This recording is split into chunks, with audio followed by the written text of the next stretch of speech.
La responsable, aucun problème. Toujours arrivé. En train de courir. Donc je me suis inscrit à la fac en études slaves polonais. Voilà. Très bien. À temps plein. Pas de souci pour l'employeur. Ce qui coince en revanche, c'est l'indemnisation de stage. D'accord. Donc là, je crois qu'il demande le montant de la... On fait 30% du SMIC. Ouais, le minimum. C'est le minimum? 30% du SMIC, c'est moins de 400 € par mois. L'employeur fait la grimace. Pourtant, si elle embauchait Nicolas, il serait payé au minimum 1 500 €. Pour elle, l'économie est énorme. Et à ce tarif, voici ce qu'elle lui demande de faire.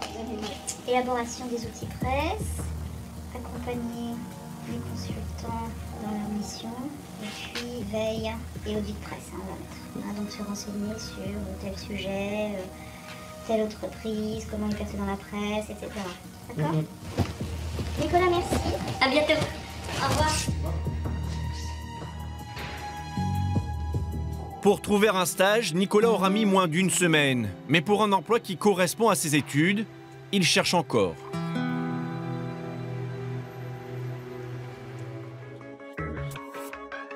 Quelques jours plus tard, nous retrouvons Nicolas, Julien et d'autres membres de Génération Précaire.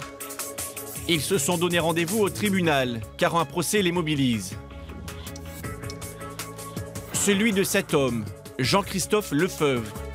Il dirige VT Conseil, une agence de recrutement qui ferait travailler plus de stagiaires que de salariés. Rien d'illégal, sauf que pour Julien de Génération Précaire, ces stages seraient en fait des emplois déguisés. Aujourd'hui, c'est l'audience, les plaidoiries, où Vitae Conseil va essayer d'expliquer que non, elle faisait un travail de pédagogie, elle accueillait des stagiaires pour leur servir de tremplin vers l'emploi. Et l'inspection du travail va dire, là quand même, avec 10 stagiaires, etc., pour 3 employés, il y a un vrai problème. C'est l'inspection du travail qui a porté plainte contre l'agence suite à plusieurs contrôles. Nous nous sommes procuré le procès-verbal. L'entreprise Vitae Conseil s'est rendue coupable du délit de travail dissimulé. Cela concerne 12 stagiaires pour 3 salariés permanents.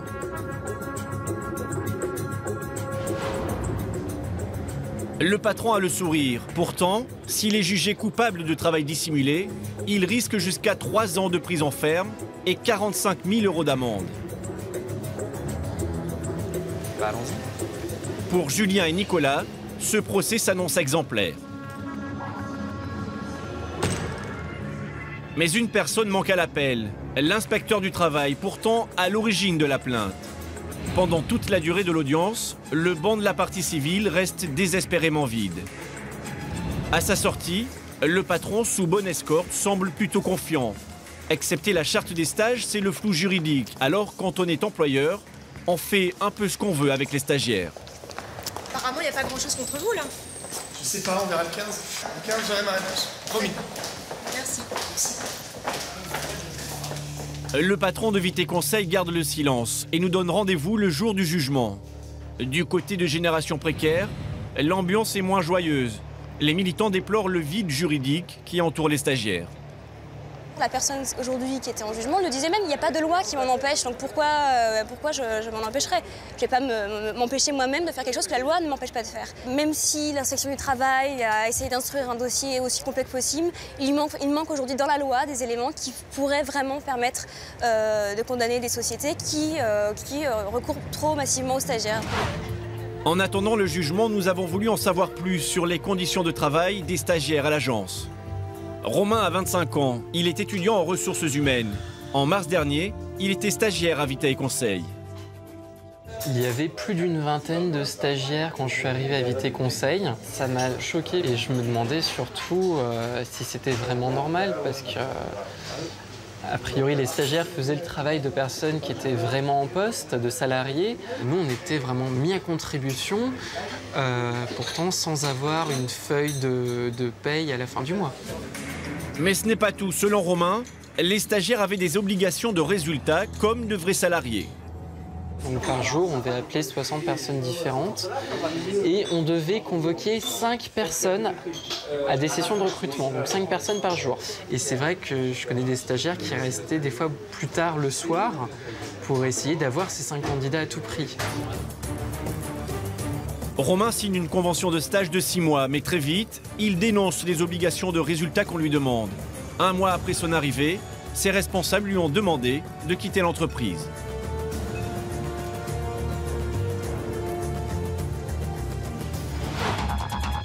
« 15 octobre 2009, tribunal de grande instance de Paris. Pour l'agence de recrutement, c'est l'heure du jugement.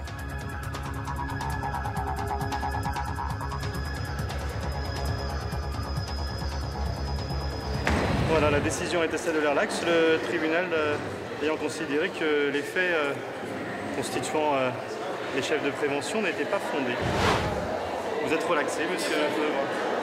Oui, extrêmement relaxé, tout à fait. Le patron est relaxé. Voici la décision du tribunal. Déclare Jean-Christophe Lefebvre non coupable et le relaxe. L'avocat a le sourire, mais pour Génération Précaire, le jugement a du mal à passer. En signe de protestation, ils coiffent leur masque. Même quand vous avez 2 fois plus de stagiaires que de salariés, eh ben, vous pouvez continuer à être décontracté, relaxé.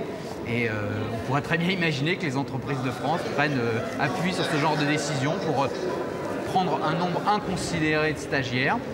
Ça reste totalement incompris en fait de la machine judiciaire. Abus de stage pour les uns, apprentissage classique pour les autres, chacun campe sur ses positions. Le patron relaxé accepte de nous recevoir, il assume tout. Pour lui, stage rime avec apprentissage. Et s'il exige des résultats, c'est pour mieux préparer les jeunes au monde du travail. Avant de commencer la visite, petit brief à sa jeune équipe. Non mais sérieusement, ne vous stressez pas, hein, c'est juste, il n'y a pas d'embrouille, voilà. Ok les enfants? Détendu, pas d'embrouille et smile comme d'habitude. Donc voilà, ici vous avez la comptabilité, là-bas vous avez une autre équipe qui travaille sur la partie développement. Et ici, l'ambiance semble décontractée. Bon Joseph, c'est le bagne Joseph? Le bagne, c'est quoi le bagne? Je sais pas, c'est le bagne, c'est dur ton métier, c'est compliqué? Non, ça va, tout se passe bien. T'as été en stage il y a combien de temps? Il y a 5 ans. Ça se passe bien pour toi? Ouais, super. Vous faites quoi? Cherche un recrutement et manager aujourd'hui. Au bout de 5 ans, il y a eu des évolutions, bien sûr. Ça se passe bien? Super. Superbe. Merci beaucoup Joseph. Et lorsqu'on demande à rencontrer les stagiaires, voici la réponse. D'anciens stagiaires? Non mais ici, 2 stagiaires ici. Un seul. Toi, un? Voilà, on l'a trouvé.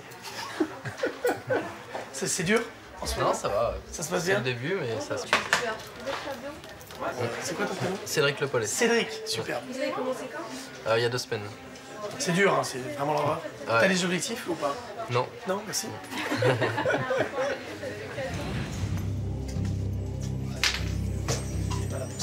Jean-Christophe Lefebvre nous accorde une interview sous le regard avisé de son avocat. Le travail des stagiaires ici est plutôt un travail noble. Ah bah c'est même pas noble, c'est extraordinaire. Non mais c'est fantastique. Donc on a un document d'intégration qui s'appelle Successbook. Successbook, c'est pas bouquin de formation, Successbook. Donc ça porte son nom. Et là, dans la première page du document, on leur dit vous allez vivre une expérience extraordinaire. Pendant plusieurs minutes, le patron de Vité Conseil nous expose sa conception du stage dans son entreprise. On a mis en place des stages qui sont des stages dynamiques où la personne, à la fin des 6 mois, vous dit « Chouette, j'ai appris plein de choses ». 100% des gens qui sont quand même rentrés dans l'entreprise se sont éclatés, j'ai pas d'autre mot, pendant la période de stage. Si certains stagiaires se sont éclatés, d'autres en gardent un très mauvais souvenir. Virginie a passé 6 mois dans l'entreprise. Elle préfère garder l'anonymat.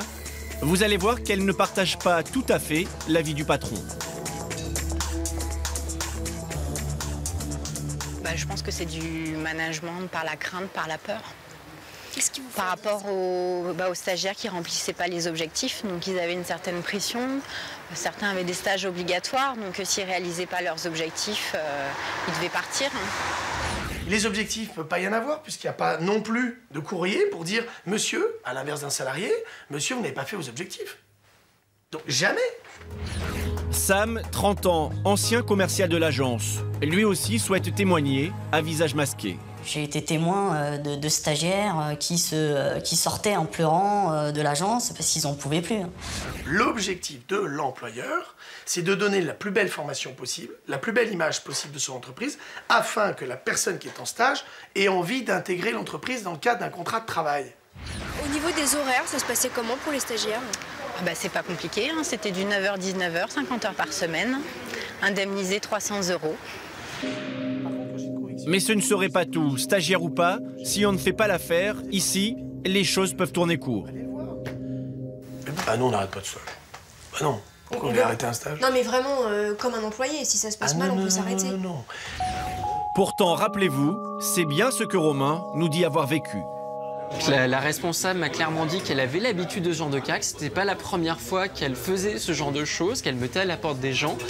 Et en 10 minutes, montre en main, j'étais à l'extérieur du bâtiment avec mon papier. Ils appellent ça un licenciement de stagiaire, mais ils sont en fait en plein cours de stage renvoyés chez eux, remerciés. Certains craquent, donc ils vont pas jusqu'au bout et ils s'en vont. Et puis ceux qui restent, c'est ceux qui ont tenu le coup sur les 6 mois et qui intègrent la société en tant que chargé de recrutement salarié. Ici, ces jeunes sont tous en fin d'études. Leur stage est obligatoire pour valider leur diplôme. Si l'entreprise rompt le contrat, ils risquent de redoubler leur année. Et redoubler, ça coûte cher. Frais de scolarité, logement, nourriture. Et bien souvent, ce sont les parents qui paient.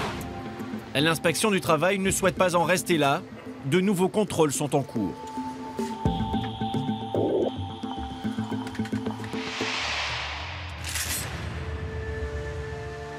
David a 29 ans. Pendant ses études en école de commerce, il effectue 14 mois de stage dans différentes agences du Crédit Lyonnais.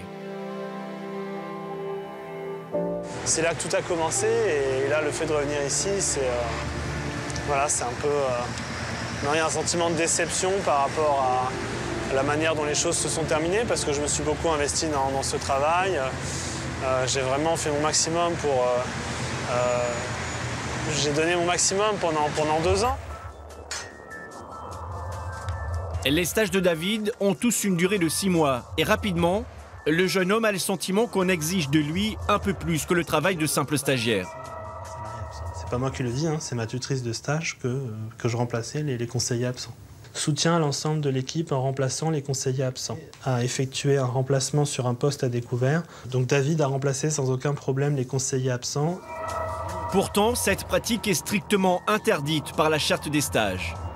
Aucune convention de stage ne peut être conclue pour remplacer un salarié en cas d'absence, pour exécuter une tâche régulière correspondant à un poste de travail permanent.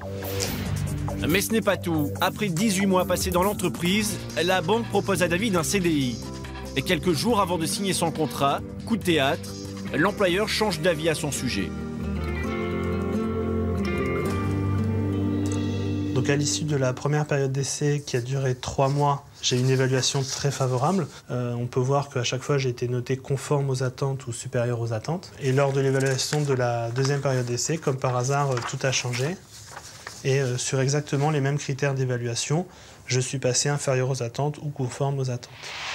Et pour eux, je suis un peu devenu le plus mauvais de la Terre du jour au lendemain.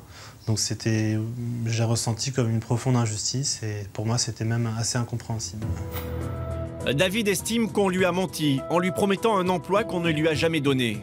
Il y a 2 ans, il porte plainte contre la banque et demande la requalification de son stage en emploi. À l'époque, aucun arrangement n'avait pu être trouvé. L'affaire avait été reportée. Nous avions alors rencontré la DRH du Crédit Lyonnais. Pour elle, David était un stagiaire comme les autres. Un stage est un stage, un emploi est un emploi. Le stage prépare à la vie professionnelle. Donc bien évidemment, dans de nombreuses périodes des stages, il y a des mises en situation professionnelle, mais en aucun cas un emploi. Le meilleur exemple, dans le cas de notre entreprise, LCL, nous sommes une banque, chacun de nos collaborateurs en agence, conseillers commerciaux, ont un portefeuille de clients. Les stagiaires n'en ont pas. Non, moi au quotidien, je voyais pas de différence. On faisait vraiment le même travail. Je prenais des rendez-vous, je recevais les clients, je montais des dossiers de crédit, je présentais les dossiers de crédit devant le comité des engagements. La seule différence, c'est que